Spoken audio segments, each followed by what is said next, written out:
Hello ladies and gentlemen, this is Jim again with Perfect Fitting Shoes. Continuing my journey with you and describing my prior history and learning how to make shoes and what brought me up to the point where I am now, where we're ready to offer the Matrix collection to you and the buying public on Kickstarter campaign. So this shoe right here I had made I had it made in St. Louis, Missouri by a gentleman by the name of Don Waldren, who was a pattern maker for Brown Shoe Company.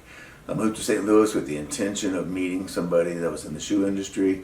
St. Louis was well known for being a shoe hub back in the 1950s, 40s, early parts of the 1900s, making a lot of shoes. There was Kangaroo, Brown Shoe Company, a couple other smaller operations in the area that I hoped to be able to work with.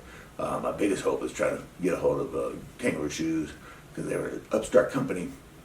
And I met with the owner of that company, Robert Graham, and he liked what I had, but he wasn't able to help me. Said he had too many other things interested in his own business that he had to take care of, and he couldn't work on something else. So I met a gentleman by the name of Don Waldren, who was a pattern maker for Brown Shoe Company, and he assisted making a few shoes for me. He made this shoe right here.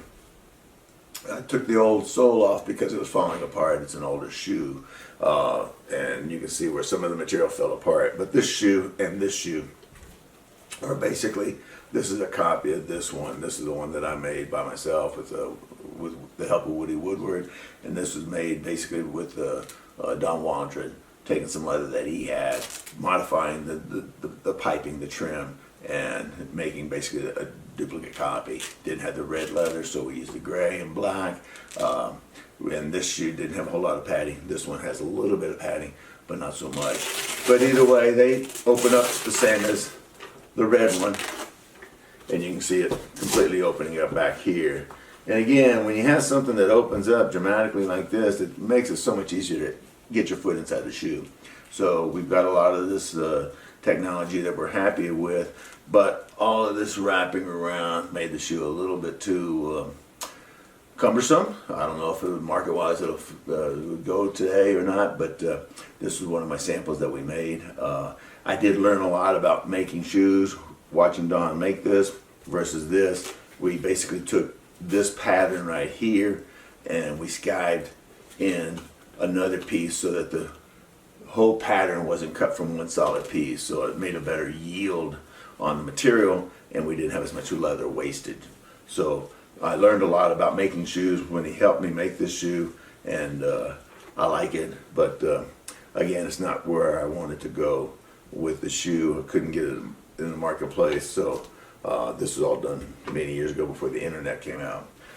We also made this shoe at his office or at his shop, but he only had access to some soccer soles, and at the time soccer wasn't my big thing. I liked the shoe because it showed the technology of the fit capabilities of it on a different type of design, but just couldn't get anything going with it. I had very limited capital. I spent what little money I could to help him buy materials and stuff, but he made the shoe, and you can see I wore it, got some good use out of it. And all these shoes up till now, and pretty much all the shoes that I've made, were made for me because I needed help with my foot, to have shoes that were comfortable and didn't cause me blisters or anything like this.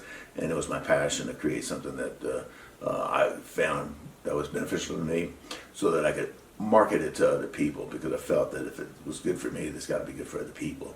So this shoe right here had a Velcro strap coming off. The back of the shoe opened up just like this shoe did. So you had an adjustability feature back here and over here. And again, this really helps solidify the locking of the foot in place, keeping the heel back to where it doesn't slip up and down independent of the shoe. So a feature like this is really beneficial. This shoe, unfortunately, is an old sample. Some of the pieces have come up missing, but it's one that I kept around, and I like it, but it's not a functional shoe to show to investors or anything like that. But I can show it to some people that can see what I've done in the past to where I've made mistakes in the past, and now we're looking to capitalize on that so that we don't have those same pitfalls that we have to deal with in the new offerings that we're making. So I thank you for watching this. I hope you gained a little bit of information about this. I'll share some more insight in my next video, and I look forward to seeing you then. Thank you again for tuning in, and I look forward to seeing you next time. Have a good day, and be safe. Bye-bye.